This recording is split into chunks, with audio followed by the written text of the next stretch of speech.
and worship is transformative seeing. Zechariah 12:10, they shall look upon him whom they have pierced. To behold the wounds of the Lamb is to allow those wounds to gently question us. What do you see when you gaze into God's suffering heart? The wounds are there to teach our souls how to see anew, how to see afresh.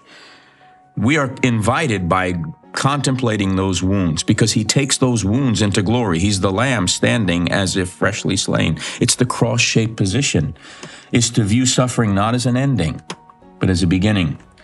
It's to view our own wounds not as shameful, but as sacred spaces of divine intimacy.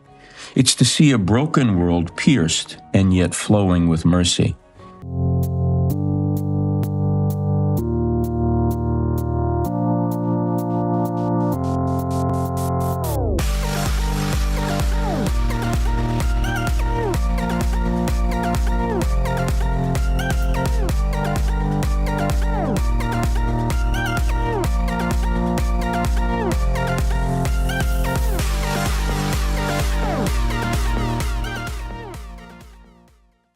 Beloved, welcome to this edition of On the Living Edge. Dr. Mark Chironna here. Thank you for stopping by. You have no idea how blessed I am that you do. I'm deeply grateful that you stop by, and my prayer is that as we break the bread of life together, that you will be blessed and edified and built up in your most holy faith.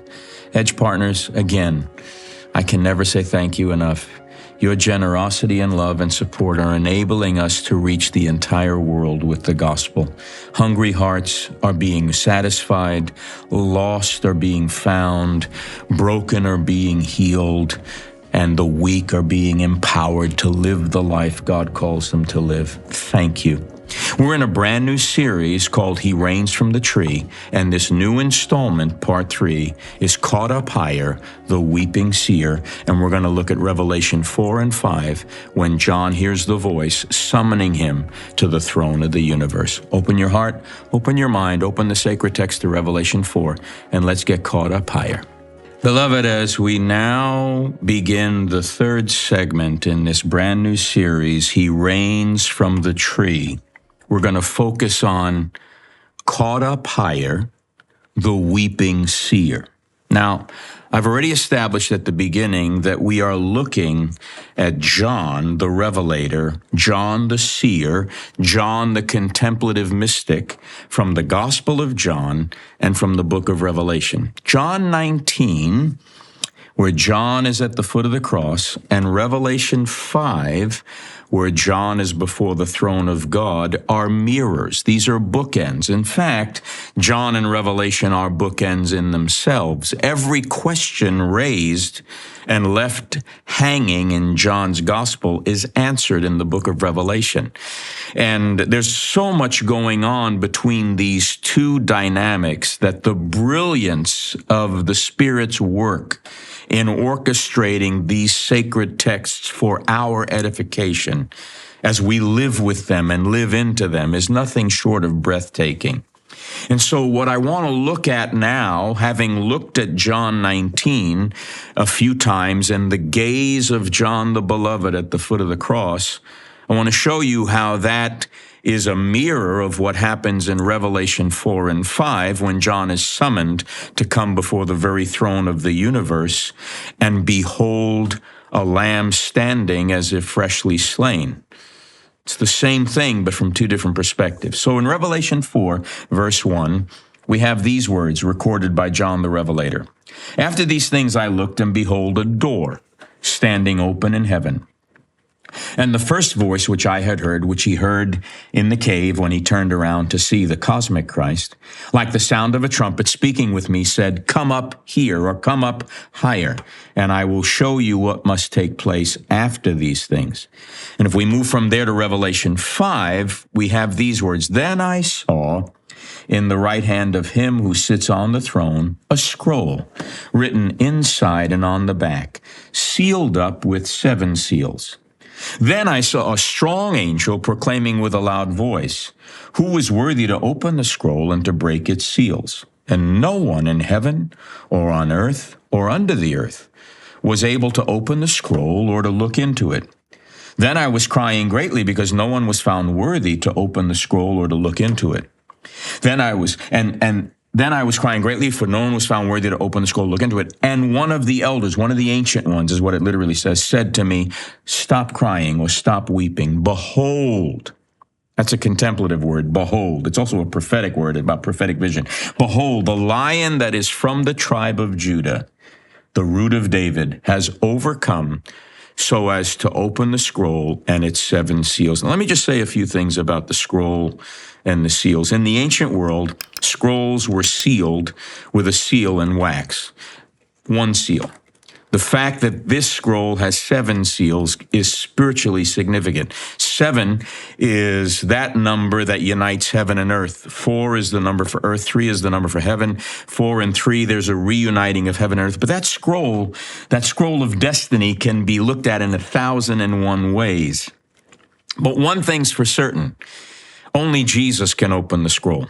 And it's not a lot different than when he comes to his hometown after he's been tempted in the wilderness and overcomes the powers of darkness and stands against every temptation of Satan himself, that he comes to his hometown, they hand him the scroll of Isaiah, and he opens it up to Isaiah 61 and says, the Spirit of the Lord God is upon me, for he's anointed me to bring good news to the poor, et cetera, et cetera, et cetera. And then he closes the scroll and hands it back to the attendant, and he sits down and he says, today, this scripture is revealed and fulfilled in your midst.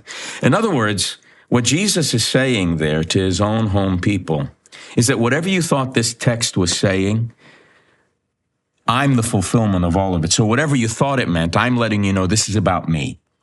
And so when we look at the sacred text, we can make the Bible say anything we want it to say. But the Bible, the word Bible is just the word book, but these are the sacred scriptures, the writings of the prophets and the ancient apostles. And the truth is, only Christ can open the book by his Spirit, because he alone is what the book is talking about. The scriptures are the story of God as revealed in Christ. And so I think it's important to know that as we look at this. So first and foremost, we hear this voice that has summoned John in the cave when he turns to see the voice like a trumpet speaking, write that which you have seen, et cetera, et cetera, et cetera. Well, he hears that voice again in Revelation 4 saying, come up higher. The invitation is not escape. We want to turn that Revelation 4 into an escape. It's not an escape at all. It's a widening and a deepening of the actual unfolding of the revelation of Christ. When John hears the powerful call, come up higher, he isn't being offered an escape route from suffering or the complexities of the world. I don't know if I need to repeat that, but for some of you that are believing that's an escape route, the early fathers would look at you and say, where did you get that interpretation? That has nothing to do with what the sacred text is saying. This is not an escape route from the sufferings or the complexities of the world. John is being invited into the deeper heartbeat of reality with a capital R, into the sacred center where all things are held together. Revelation 4 doesn't begin by announcing the end. It unveils the sustaining throne hidden behind the turmoil of history. The invitation upward isn't about climbing to a higher place. It's about sinking into a deeper reality. The contemplative soul isn't lifted out of history. It is gently drawn closer into the rhythm of divine love that pulses at the core of all history, because history is his story. Contemplation, beloved, begins precisely at the moment when you relinquish control. Evelyn Underhill, I've quoted her before, says worship is acknowledging transcendence, recognizing a reality. She uses the word capital R, independent of us. She's speaking of the triune God, vibrant with mystery already present before we even arrive. So what might that imply in this current cultural moment from a prophetic perspective? I've said this before. We are quite anxious for certainty right now. We're grasping desperately for control. I know I sound like a broken record. I'm going to keep sounding like a broken record. But the soft invitation upward, come up higher, is challenging us to release our illusion of mastery and to trust the one who's revealing himself as mystery. We need to move from thinking we can master things to embracing the mystery of the one who is at the core of God's message to us. The scroll with the 7 seals, the locked meaning of history, his story. John sees a scroll, written front and back. No margin remains empty, no space left untouched. It holds the very meaning of human history, justice, redemption, pain, longing, the battle between good and evil, God's ultimate triumph, yet it is sealed beyond our ability to open or to comprehend. The scroll, therefore, speaks to our painful experience of God's apparent silence amidst the darkness and confusion of the world. It embodies the deep existential ache for coherence, understanding, and meaning hidden within every human cry. And yet no one is found worthy, not in heaven, not on earth, not beneath it, to open the scroll. Now, beloved, let's just be honest for a moment. In theology, there is a word that is used to describe the common question that we have heard thousands of times. And that question, if God is such a good God, why does he allow evil and suffering in the world? That's all under the umbrella of what we call Theodicy, Theodicy, Theodicy. Now, there's not just one Theodicy, there are many Theodicies. And honestly, beloved, if we take an honest and careful look at the atrocities that are committed, even on a daily basis, but in human history, and the evil and the very things that are beyond human imagination that are tied to wickedness, I promise you, there are no easy answers for that. And sometimes as Christians, we get really arrogant and we want to fight back and say, yeah, but God is God. Of course God is God. But the moment you think you have an easy answer for why God allows suffering, I can tell one thing. You don't understand the book of Job, and you certainly don't understand the cross. Let me repeat that. You do not understand the book of Job, and you do not comprehend the cross. Because God's answer to suffering is he enters into it to experience it in his fullness and show us how much he loves us. And so this isn't just storytelling. This scroll that's sealed up isn't just storytelling. It's the cry of every human heart that knows as it comes to touch reality that all of us at some point in the journey experience that existential ache and that deep crisis of meaning. Who am I? Why am I here? Where am I going?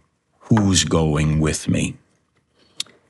Is there meaning hidden behind the pain of the human condition? And let's make it personal. Is there meaning hidden behind our personal pain? Evelyn Underhill weighs in by saying, worship always affirms God's priority, even when hidden behind thick veils. The infinite outpouring of his grandeur continues. In the book of Job, Job is deeply vexed in his spirit.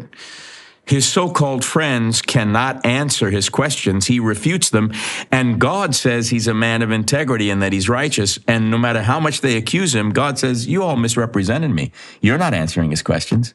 But the ironic thing is that when God speaks to him out of the whirlwind, out of the storm, out of the dark cloud, that same dark cloud that Ezekiel got caught up into, the same dark cloud that Moses ascended in Sinai. This is the cloud of unknowing. This is the cloud of mystery. This is not darkness as in the demonic. This is the thing that God is mystery in his being. He enters into that dark cloud, and God doesn't give him an answer for his sufferings. God just talks to him about the things he's created. And even though Job never gets an answer for his pain, everything gets sorted out, because he sees God in a way he's never seen him before. So something happens to Job, and something happens to us at the foot of the cross and at the throne of God if we're actually beholding Christ as the cross-shaped king who ever calls us to embrace our cross. If our heart is contemplating, we will see the sealed scroll not as a barrier, but as an invitation to deeper trust, transforming our anxious questions into humble surrender. John's weeping. What's that all about? Well, it's certainly not sentimental. It's apocalyptic. Now, that word apocalyptic has come to mean a lot of things in the current culture. That word apocalyptic just simply means unveiled. That which is hidden is revealed. Today, we equate it with end times. But John didn't mean that. Anyone who actually studies seriously will know that apocalypse means unveiling. The book of Revelation, the apocalypse, is the unveiling of Christ. It is not the unveiling of the Antichrist, despite popular teaching that wants to convince you of that. That's not the way you read the sacred text, according to the way we understand what's been handed down from the apostles. Listen, this is not sentimental weeping. This is apocalyptic travail. John's tears aren't born from mere confusion or sentimentality. They spring from a deep clarity. No human philosophy, no political power, no religious system can open the sealed scroll. His tears embody the soul's deep yearning for meaning in a world whose mystery is simply too heavy to carry alone. John's tears reflect the ache of the prophets, the mystics, and the seers that came before him, not because they understand too little, but precisely because they understood too much. They are not tears of despair. They're tears pregnant with anticipation, waiting patiently for divine revelation. Again, Evelyn Underhill, the human soul feels its obligation to the hidden, perfect responding generously, even without comprehension, to God's secret invitation. God's secret invitation. There's got to come within our psyche a shift. There's got to come within our core being a shift in the way we see reality. Our modern culture denies the value of pain and tears. We avoid it like the plague. But prophetic vision embraces our tears as sacred gateways into wisdom, revelation, and transformation. I know this is not popular, but it's true. It will stand the acid test of our current culture, and it will outlive us for generations to come, should the Lord tarry. Scripture is replete with suffering and the wisdom that comes from it. What about the silence of heaven, meeting the anguish of earth? There's no one found worthy. John is confronted by the dramatic tension that the scroll remains sealed and heaven remains quiet. The silence echoes the hush following Jesus' final breath on the cross. A silence that's charged with meaning, not empty of meaning, but charged with meaning. Heaven's quiet does not dismiss or trivialize human anguish. Instead, it tenderly receives it, holding every sorrow and every unanswered question with deep, profound compassion. The contemplative heart lives between the now and the not yet, caught between God's silence and our human tears. In that sacred silence, John's grief joins every parent who has buried a child, every prayer whispered in the darkness, and every artist aching to express beauty in a broken and brutal world. Again, Evelyn Underhill is going to talk about this in relationship to worship. All worship encounters one who stands beyond us in the utter freedom and holiness. True adoration arises from this sacred awe. Job doesn't get any answers, but he worships. When God just talks about himself, he worships. He doesn't need the answers. He's in presence of the God who is beyond the answers he needs. And so from a lived experience, the silence of heaven doesn't evoke fear or abandonment. It quietly transforms anxiety into deep communion and intimate trust. Let me put a caveat, if we allow it to. That's a big if we allow it to. And then John hears about this lion, the lion and the lamb, right? The reorienting of power and glory. John hears about the lion, the conquering hero that culture and religion often desire, a victorious, dominating Messiah. Messiah ben David, Messiah ben Judah. But what about Messiah ben Yosef, the human suffering servant? But when John turns, what he actually sees is completely different. He doesn't see a lion. He sees a lamb, wounded, standing as if slain, yet victorious, vulnerable, and yet quite powerful. This lamb radically reinterprets what power is all about. This lamb reveals a kingdom whose victory comes not by dominance, but by vulnerability and sacrificial love. This power is transformed by compassion, love triumphing through self-giving, self-sacrificial, self-emptying love rather than conquest. Theologian Richard Balcom says John deliberately places images of a military Messiah next to the lamb's sacrifice, showing us true victory is won through sacrificial death, not violence. And Evelyn Underhill adds, worship points beyond the familiar, acknowledging God's otherness, or as Walter Brueggemann would say, God's otherwiseness, which is what holiness is, and inspiring acts sharply contrary to our natural instincts, pointing us always beyond ourselves. In other words, beating our swords into plowshares and our spears into pruning hooks. Then there are the shifts in our way of being and in our way of believing. Genuine power is self-emptying love. Our culture's attempts to dominate have to yield to a deeper way, the way of the sacrificial love of God's Lamb.